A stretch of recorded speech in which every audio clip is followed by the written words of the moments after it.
ನಮಸ್ತೆ ಎಲ್ಲರಿಗೂ. ನನ್ನ ಚಾನಲ್ ಬಂದು Sindhu Mahesh Kannada family YouTube channel. ಎಲ್ಲರೂ ಸಬ್ಸ್ಕ್ರೈಬ್ ಮಾಡಿ, ಲೈಕ್ ಮಾಡಿ, ಶೇರ್ ಮಾಡಿ ಅಂತ ಕೇಳ್ಕೊಳ್ತಾ ಈ ಒಂದು ವ್ಲಾಗ್ನ ಸ್ಟಾರ್ಟ್ ಮಾಡಬೇಕು ಅಂತ ಇದ್ದೀನಿ. ನನ್ನ ವ್ಲಾಗದು ಏನು ಮೇನ್ ರೀಸನ್ ಅಂತಂದರೆ, I am A family man. ಅಂದರೆ ನಾನು ಮದುವೆಯಾಗಿ 2 ಮಕ್ಕಳಿದೆ. ಸೊ ಆ ಕಾರಣಕ್ಕೆ ನಾನು ಸ್ಟಾರ್ಟಿಂಗ್ ಕೆಲವೊಂದು ನನ್ನ ಮನಸ್ಸಲ್ಲೂ ಆಗಿರುವಂಥ ಪರಿಣಾಮಗಳು ಅಥವಾ ಬೇಜಾರುಗಳು ಏನಂತಂದರೆ, ಇವಾಗ ನಮಗೂ ಒಂದೊಂದು ಸರಿ ಅನಿಸುತ್ತೆ, ಅಯ್ಯೋ ಹೇಳ್ಬೇಕಿತ್ತು, ಈ ಥರ ವಿಷಯಗಳಲ್ಲಿ ಶೇರ್ ಮಾಡ್ಕೋಬೇಕಿತ್ತು ಅಂತ. ಸೊ ಅದಕ್ಕೋಸ್ಕರ ಇದೊಂದು ಕೆಲವೊಂದು ಟಿಪ್ಸ್ಗಳನ್ನ ಹೇಳಬೇಕು. ಮದುವೆ ಆಗಿ ಸ್ಟಾರ್ಟಿಂಗ್ ಹೋದಾಗ ಏನೇನು ಆಗುತ್ತೆ, ನಾವು ಹೇಗಿರಬೇಕು, ಇದೊಂದು ಸಣ್ಣದಾಗಿ ಹೇಳಬೇಕು ಅಂತ. ಹಂಗಂತ ಅವ್ರದ್ದೆಲ್ಲೇನು ತಪ್ಪೇ ಇಲ್ವಾ, ಅದನ್ನೇ ಹೇಳ್ತಾ ಇಲ್ಲ ನಾನು. ನಮ್ಮಲ್ಲಿ ಕೆಲವೊಂದು ಬದಲಾವಣೆಗಳನ್ನ ಮಾಡಿಕೊಂಡ್ರೆ ಮುಂದೆ ನಾವು ಅವ್ರಿಗೂ ಕೂಡ ಬದಲಾವಣೆಗಳಾಗೋದಕ್ಕೆ ಟೈಮ್ ಕೊಟ್ಟಾಗ ಜೀವನ ಚೆನ್ನಾಗಿರುತ್ತೆ, ಒಂದು ಒಳ್ಳೆಯ ರೀತಿಯಲ್ಲಿ ಬದುಕ್ಬೋದು ಅನ್ನೋದಕ್ಕೋಸ್ಕರ ಈ ವ್ಲಾಗ್ನ ಮಾಡ್ತಿರೋದು. ಅದರ ಜೊತೆಗೆ ಒಂದು 10 ಟಿಪ್ಸ್ಗಳನ್ನ ಕೊಡಬೇಕು ಅಂತ ಅಂದ್ಕೊಂಡಿದ್ದೀನಿ. ಇನ್ನು ಮುಂದಿನ ವಿಡಿಯೋದಲ್ಲಿ 10 ಟಿಪ್ಸ್ಗಳನ್ನ ಕೊಡ್ತಾ ಹೋಗ್ತೀನಿ. ಈ 10 ಟಿಪ್ಸ್ಗಳಲ್ಲಿ ನಿಮಗೇನಾದರೂ ಯೂಸ್ ಆಗೋವಂಥದ್ದಿದ್ದರೆ ಹೇಳಿ, ಮತ್ತು ಅದರಲ್ಲಿ ಏನಾದರೂ ತಪ್ಪಿದರೆ ಅಥವಾ ಅದರಲ್ಲಿ ಏನಾದರೂ ಸರಿ ಮಾಡ್ಕೊಳ್ಳೋ ಅಂಥದ್ದಿದ್ದರೆ, ಅದರಲ್ಲಿ ಏನಾದರೂ ನೀವು ಈ ಲೈನ್ನ ಸೇರಿಸ್ಬಾರ್ದಿತ್ತು, ಈ ಲೈನಿಂದ ಏನಾದರೂ ಪ್ರಾಬ್ಲಮ್ ಇದೆ, ಅಥವಾ ಈ ಥರ ಮಾತುಗಳನ್ನ ನೀವು ಯಾಕೆ ನನಗೆ ಹೇಳ್ತೀರಾ ಅಲ್ಲ, ಇದು ಇಬ್ಬರಲ್ಲೂ ಮಾಡಬೇಕಾಗಿರೋದು. ಬಟ್ ನಾನು ಹೇಳಿದ್ದು, ನಾವು ಸ್ಟಾರ್ಟಿಂಗಿಂದ ನಾವೇ ಸ್ಟಾರ್ಟ್ ಮಾಡೋಣ, ಅವರೇ ಸ್ಟಾರ್ಟ್ ಮಾಡೋಣ, ಇವರೇ ಸ್ಟಾರ್ಟ್ ಮಾಡೋಣ ಬೇಡ ಇದರಲ್ಲಿ. ಯಾಕೆ ಅಂತಂದರೆ, ಸ್ಟಾರ್ಟಿಂಗ್ ನಾವು ಮಾಡಿದ್ರೆ ಆಟೋಮೆಟಿಕ್ಕಾಗಲಿ ಅವ್ರ ಕಡೆಯಿಂದನೂ ಬರುತ್ತೆ ಅನ್ನೋದೊಂದು ಉದ್ದೇಶದಿಂದ ಈ ವಿಡಿಯೋನ ಮಾಡಬೇಕು ಅಂತ ಅಂದ್ಕೊಂಡಿದ್ದೀನಿ. ಇದರಲ್ಲಿ ಏನಾದರೂ ತಪ್ಪಿದರೆ ದಯವಿಟ್ಟು ಹೇಳಿ, ಏನಾದರೂ ಸರಿ ಮಾಡ್ಕೊಳ್ಳೋ ಅಂಥದ್ದಿದ್ದರೆ ಮಾಡ್ಕೋತೀವಿ. ಹಾಗೆಯೇ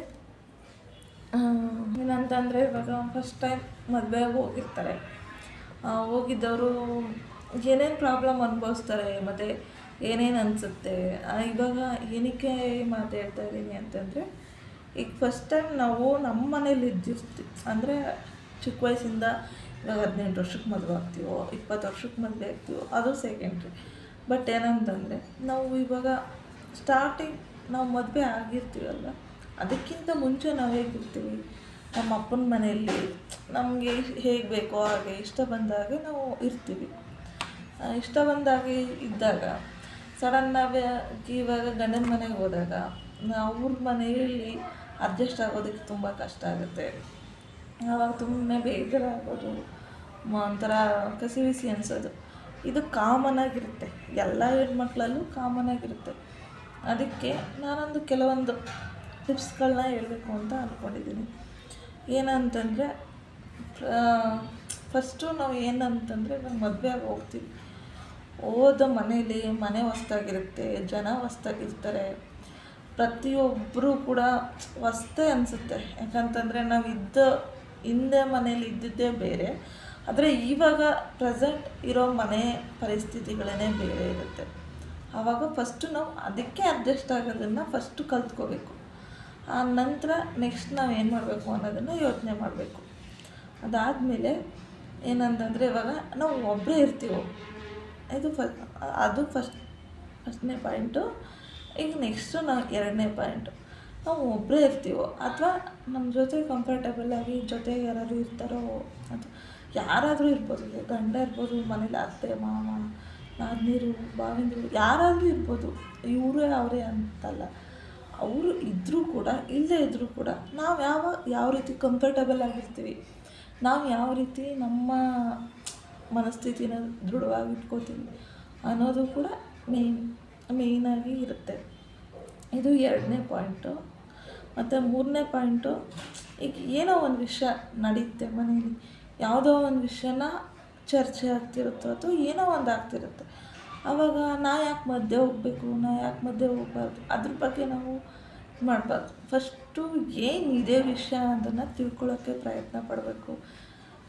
ನಾನು ಕೆಲವೊಂದು ಸಾರಿ ಈ ಥರ ತಪ್ಕೊಂಡು ಯಾವುದಾದ್ರು ವಿಷಯಗಳು ನಡೀತಿರುತ್ತೆ, ಬಟ್ ನನ್ನ ವಿಷಯ ತಲೆಗೆ ಹಾಕೊಳಕ್ಕೆ ಹೋಗಲ್ಲ, ಸುಮ್ಮನೆ ಇರ್ತೀವಿ, ಅಂದೇನೋ ಸುಮ್ಮನೆ ಇದು ಮಾಡ್ತೀವಿ. ಬಟ್ ಹಂಗಲ್ಲ, ಮನೆ ಅಂತಂದಮೇಲೆ ಎಲ್ಲ ವಿಷಯದ್ರ ಬಗ್ಗೆನೂ ತಿಳ್ಕೊತಾ ಇರಬೇಕು, ಬಿಟ್ಬಿಡ್ಬಾರ್ದು. ಇವರೇನೋ ನಮ್ಮ ಬಗ್ಗೆ ಎಲ್ಲ ಮಾತಾಡ್ತಾ ಇರೋದು, ಬೇರೆ ಯಾವುದ್ರ ಬಗ್ಗೆ ಅನ್ನೋ ಥರ ಇರಬಾರ್ದು. ಪ್ರತಿಯೊಂದು ವಿಷಯನೂ ಕೂಡ ನಾವು ಗಮನದಲ್ಲಿ ಇಟ್ಕೋಬೇಕು. ಈಗ ಮನೆ ಅಂದಾಗ, ಸಂಸಾರ ಅಂದಾಗ, ಇವಾಗ ನಮ್ಮ ಅಪ್ಪ ಅಮ್ಮ ಇರ್ತಿದ್ರು. ನಮ್ಮ ಅಪ್ಪ ಅಮ್ಮ ಇದ್ದಾಗ ಅವರು ನಮಗೆ ಯಾವುದೇ ಜವಾಬ್ದಾರಿಗಳನ್ನ ಕೊಡ್ತಾ ಇರಲಿಲ್ಲ, ಅವರವರೇನೆ ನಿಭಾಯಿಸ್ತಾ ಹೋಗ್ತಾಯಿದ್ರು. ಆದರೆ ಇವಾಗ ಹಾಗಲ್ಲ. ಇವಾಗ ನಾವು ಮದುವೆ ಆಗಿದ್ದೀವಿ ಅಂದಾಗ ಕೆಲವೊಂದು ಜವಾಬ್ದಾರಿಗಳು ನಮಗೇ ನೆಕ್ಸ್ಟ್ ಬರ್ತಾ ಹೋದಾಗ ನಾವೇನು ಮಾಡಬೇಕು, ಆ ಜವಾಬ್ದಾರಿಗಳನ್ನ ತಗೊಳ್ಳೋದಕ್ಕೆ, ಆ ಜವಾಬ್ದಾರಿನ ನಿಭಾಯಿಸೋದಕ್ಕೆ ಪ್ರಿಪೇರ್ ಆಗಬೇಕಾದ ಕಾರಣಕ್ಕೆ ನಾವೇನು ಮಾಡಬೇಕು, ಪ್ರತಿಯೊಂದು ವಿಷಯನೂ ತಿಳ್ಕೊಳ್ಳೋಕ್ಕೆ ಇದು ಮಾಡಬೇಕು. ಮತ್ತು ನಮ್ಮ ವಿಷಯ ಏನಿದೆ ಆ ವಿಷಯನ ಹೇಳೋದಕ್ಕೆ, ಆ ವಿಷಯನ ನಾವು ವಾದ ಮಾಡೋದಕ್ಕೆ ಹೆದರಬಾರ್ದು. ಮಾತಾಡ್ತಿದ್ದೀವ ಅಥವಾ ಅದ್ರ ಬಗ್ಗೆ ಏನಾದರೂ ತಿಳಿತಾ ಇದ್ದೀವ, ಅದನ್ನು ಯಾವುದೇ ಕಾರಣಕ್ಕೂ ಹಿಂಜರಿಬಾರ್ದು. ಎಲ್ಲರ ಮುಂದೆ ಹೇಳೋಕ್ಕಾಗಲ್ಲ ಅಂತಂದರೆ ನಿಮ್ಮ ಮನೆಯವ್ರ ಹತ್ರ, ಅತ್ತೆ ಹತ್ರ ಒಂದು ಸ್ವಲ್ಪ ಹೊತ್ತು ಟೈಮ್ ತೊಗೊಂಡು ಏನು ಮಾತಾಡಿದ್ರೆ ಒಳ್ಳೆಯದು, ಅದನ್ನು ತಿಳ್ಕೊಂಡು ಮಾತಾಡಿದ್ರೆ ಒಳ್ಳೆಯದು. ಮತ್ತು 4ನೇ ಪಾಯಿಂಟ್ ಏನಂದರೆ, ಇವಾಗ ನಮ್ಗೆ ಯಾವುದೋ ಒಂದು ಕೆಲಸ ಬರ್ತಿರಲ್ಲ. ಇವಾಗೇನು, ಅಯ್ಯೋ ಅವರು ಏನಾದರೂ ತಿಳ್ಕೊಬಿಡ್ತಾರೆ, ನಮಗೆ ಆ ಕೆಲಸ ಬರಲ್ಲ ಅಂತಂದರೆ ಏನಾದರೂ ತಿಳ್ಕೊಬಿಡ್ತಾರೆ ಅನ್ನೋದೊಂದು ಭಯ ಇರುತ್ತೆ. ಆ ಭಯನ ಇಟ್ಕೋಬಾರ್ದು. ನಮಗೆ ಕೆಲಸ ಬರಲ್ಲ ಅನ್ನೋದನ್ನು ನಾವು ಹೇಳ್ಬೇಕು. ಆವಾಗ ಅವರು ಗೊತ್ತಿರೋದನ್ನು ಹೇಳೋಗ್ತಾರೆ. ಅಂದರೆ ಎಲ್ಲ ಮನೆಯಲ್ಲೂ ಒಂದೇ ಥರ ಇರ್ತಾರೆ ಅಂತಲ್ಲ, ಕೆಲವೊಂದು ಮನೆಯಲ್ಲಿ ಬೇರೆ ಬೇರೆ ಥರ ಇರ್ತಾರೆ. ಬಟ್ ಅದನ್ನು ನಾವು ಅರ್ಥ ಮಾಡಿಕೊಂಡು ವಿಷಯಗಳನ್ನ ಹೇಗೆ ಮಾಡಬೇಕು, ಹೇಗೆ ಮಾತಾಡಬೇಕು ಅದನ್ನು ತಿಳ್ಕೊಂಡು ನಾವು ಮಾತಾಡಬೇಕು. ಮತ್ತು 5ನೇ ಪಾಯಿಂಟ್ ಬಂದು, ಏನಾದರೂ ಜಗಳ ನಡೀತಿದೆ ಅಥವಾ ಏನಾದರೂ ನಮ್ಮ ವಿಷಯಕ್ಕೇ ಇರ್ಬೋದು ಅಥವಾ ಬೇರೆ ಯಾವುದೋ ಒಂದು ವಿಷಯಕ್ಕೆ ಮನೇಲಿ ಜಗಳ ಆಗ್ತಿದೆ. ಬಟ್ ಯಾವ ವಿಷಯಕ್ಕೆ ಆಗ್ತಿದೆ, ಯಾವ ವಿಷಯ ಅಲ್ಲ, ಅಂದರೆ ನಮ್ಮ ವಿಷಯ ಅಲ್ಲ ಅಂತ ಗೊತ್ತು. ಆ 3ನೇ ಪಾಯಿಂಟ್ ಹೇಳಿದ್ದು ಬೇರೆ. ಅಂದರೆ ಇವಾಗ ಯಾವುದೋ ಒಂದು ವಿಷಯಕ್ಕೆ ನಾವು ವಾದ ಮಾಡ್ತಾ ಇದ್ದೀವಿ ಅಂತಂದರೆ ಸರಿ ತಪ್ಪು ಇರುತ್ತೆ. ಅಂದರೆ ಇದು ಒಂದು ಆರ್ಥಿಕತೆ, ಅಂದರೆ ಇವಾಗ 3ನೇ ಪಾಯಿಂಟ್ ಹೇಳಿದ್ದು ನಾನು ಆರ್ಥಿಕತೆ ಬಗ್ಗೆ, ಇದು 5ನೇ ಪಾಯಿಂಟ್ ಹೇಳ್ತಾ ಇರೋದು. ಅಂದರೆ 2 ಪಾಯಿಂಟು ಒಂದೇ ಐತಲ್ಲ ಅನ್ನೋ ಥರ ಕನ್ಫ್ಯೂಸ್ ಬೇಡ. ನಾನು ಹೇಳ್ತಾ ಇರೋದು 3ನೇ ಪಾಯಿಂಟ್ ಹೇಳಿದ್ದು ಆರ್ಥಿಕತೆ ಬಗ್ಗೆ. ಈಗ 5ನೇ ಪಾಯಿಂಟ್ ಹೇಳ್ತಾ ಇರೋದು ಮನೇಲಿ ಜಗಳ ಆದಾಗ, ಜಗಳ ಆಗ್ತಿದೆ ಥರ ಏನಾರು ಆಗ್ತಿದೆ ಅಂತಂದಾಗ ಯಾವ ವಿಷಯಕ್ಕೆ ಆಗ್ತಿದೆ ಅನ್ನೋದನ್ನು ಫಸ್ಟು ನಾವು ತಿಳ್ಕೊಬೇಕು. ಸರಿಯಾದ ವಿಷಯನ ಅಥವಾ ಇದರಲ್ಲಿ ಏನಾದ್ರು ತಪ್ಪಿದೆಯಾ ಅನ್ನೋದನ್ನು ನಾವು ತಿಳ್ಕೊಂಡಿದ್ರೆ ಅದು ನಮಗೇ ಒಳ್ಳೆಯದಾಗುತ್ತೆ. ಯಾಕಂದರೆ ಅವರು ಬಂದು ವಾದ ಮಾಡ್ತಾರೆ, ಇವರು ಬಂದು ವಾದ ಮಾಡ್ತಾರೆ, ನಾನು ಹೇಳಿದ್ದು ಸರಿ ಇಲ್ವಾ, ನಾನು ಹೇಳಿದ್ದು ಸರಿ ಇತ್ತಲ್ವಾ, ನಾವೇ ಒಂದೊಂದು ಸರಿ ಕೇಳ್ತೀವಿ, ನಾನು ಹೇಳಿದ್ನಲ್ಲ ಈ ವಿಷಯ ಸರಿ ಇತ್ತಲ್ವಾ, ಬಟ್ ಅವ್ರು ತಪ್ಪಾಗಿ ಅರ್ಥ ಮಾಡ್ಕೊಂಡ್ರಲ್ವಾ ಅಂತ ನಾವೇ ಕೇಳ್ತಿರ್ತೀವಿ. ಸೊ ಆ ಥರ ವಿಷಯಗಳನ್ನ ನಾವು ಸ್ವಲ್ಪ ಗಮನದಲ್ಲಿ ಇಟ್ಕೋಬೇಕಾಗುತ್ತೆ ಮನೇಲಿ ಜಗಳ ಆದಾಗ. ಮತ್ತು 5ನೇ ಪಾಯಿಂಟ್ 6ನೇ ಪಾಯಿಂಟ್ ಬಂತು, ಇವಾಗ ಏನಂತಂದರೆ ನಮ್ಮ ಮನಸ್ಸಲ್ಲಿ ಏನೋ ಇರುತ್ತೆ, ಬೇಜಾರು, ಪ್ರತಿಯೊಂದು ಏನೋ ಒಂದು ಇರುತ್ತೆ. ಅದನ್ನು ನಾವು ಹೇಗೆ ಅಂತಂದರೆ ಮನೆಯವ್ರು ಅರ್ಥ ಮಾಡ್ಕೊಳ್ಳಿ, ಗಂಡ ಅರ್ಥ ಮಾಡ್ಕೊಳ್ಳಿ,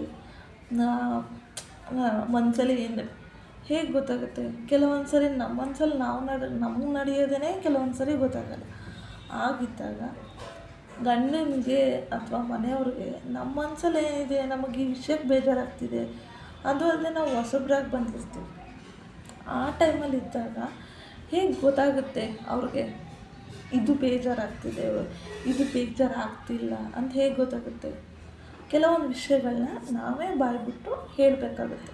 ಅಂದರೆ ಈ ವಿಷಯಗಳು ನನಗೆ ಬೇಜಾರಾಯಿತು, ಈ ವಿಷಯದಲ್ಲಿ ನನಗೆ ಈ ಥರ ತೊಂದರೆ ಇದೆ, ಇದನ್ನು ಬೇಡ ಅಂತ ಅನ್ನಿಸ್ತು ಅಂತ ನಾವೇ ಹೇಳಬೇಕಾಗುತ್ತೆ ಕೆಲವೊಂದು ವಿಷಯಗಳನ್ನ ಬಂದು.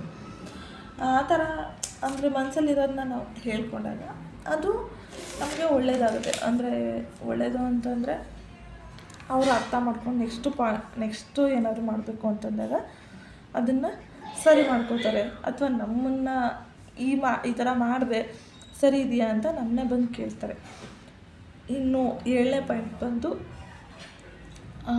ಸ್ಟಾರ್ಟಿಂಗ್ ನಾವು ಮದುವೆ ಆಗಿ ಬಂದಿರ್ತೀವಿ. ಬಂದಿದ್ದಾಗ ನಮ್ಮ ಬಗ್ಗೆ ಅವ್ರು ಎಲ್ಲರೂ ತಿಳ್ಕೊಬೇಕು ಅಂತ ಇಷ್ಟಪಡ್ತಾರೋ ಪಡಲ್ವೋ ಅದು ನಮಗೆ ಗೊತ್ತಿಲ್ಲ. ಬಟ್ ನಾವು ಒಂದು ಮನೆ ಸೊಸೆಯಾಗಿ ಕೆಲವೊಂದು ಜವಾಬ್ದಾರಿಗಳನ್ನ ನಾವು ತಗೋಬೇಕಾಗುತ್ತೆ. ಆ ಜವಾಬ್ದಾರಿಗಳನ್ನ ತಗೋಬೇಕು ಅಂತಂದಾಗ ಮನೇಲಿ ಯಾರ್ಯಾರು ಇರ್ತಾರೆ, ಯಾರ್ಯಾರು ಮನೇಲಿ ಇದ್ದಾರೆ ಅವ್ರಗಳ ಬಗ್ಗೆ ನಾವು ಹೆಚ್ಚು ಗಮನನ ಹರಿಸ್ಬೇಕಾಗುತ್ತೆ. ಹೆಚ್ಚು ಗಮನ ಅಂತಂದರೆ ಏನಿಲ್ಲ, ಅವ್ರಿಗೆ ಏನು ಕಂಡು ಇಷ್ಟ, ಅವ್ರಿಗೆ ನಾವು ಯಾವ ರೀತಿ ಕೆಲಸ ಮಾಡೋದು ಇಷ್ಟ ಆಗುತ್ತೆ ಅನ್ನೋದ್ರ ಬಗ್ಗೆ ಸ್ವಲ್ಪ ಗಮನ ಹರಿಸ್ಬೇಕಾಗುತ್ತೆ.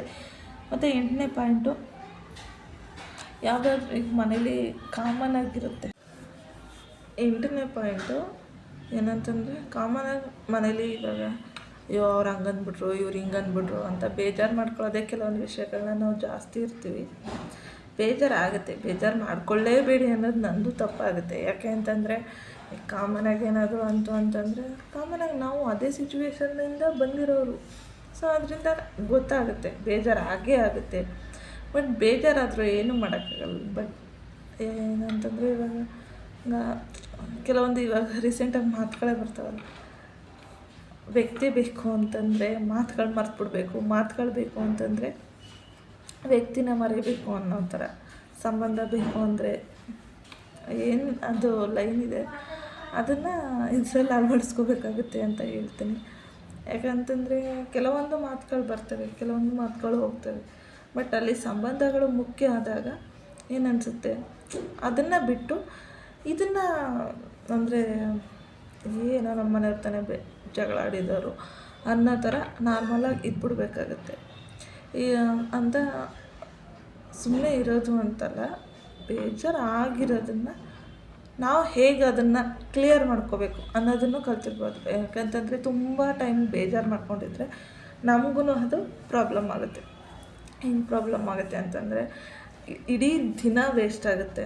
ಅಂದರೆ ಇವಾಗ ನಾವು ಏನೋ ಅಂದ್ಕೊಂಡಿರ್ತೀವಿ, ಇವಾಗ ಬೇಜಾರಾಯಿತು ಅಂದ ತಕ್ಷಣ ನಾವು ಪೂರ್ತಿ ಅದಕ್ಕೆ ವಿಷಯಕ್ಕೆ ಬೇಜಾರಾಯಿತು, ಆ ವಿಷಯಕ್ಕೇ ಬೇಜಾರಾಯಿತು ಅಂದ್ಕೊಂಡು ಹೋದರೆ ನಮಗೆ ದಿನ ಪೂರ್ತಿ ಹೆಂಗಿರುತ್ತೆ ಅಂತಂದರೆ ತುಂಬ ಯಾರೂ ಇಲ್ಲ ನನ್ನ ಜೊತೆ ಅನ್ನೋ ಥರ ಫುಲ್ ಫೀಲಿಂಗಲ್ಲಿ ಇದ್ಬಿಡುತ್ತೆ.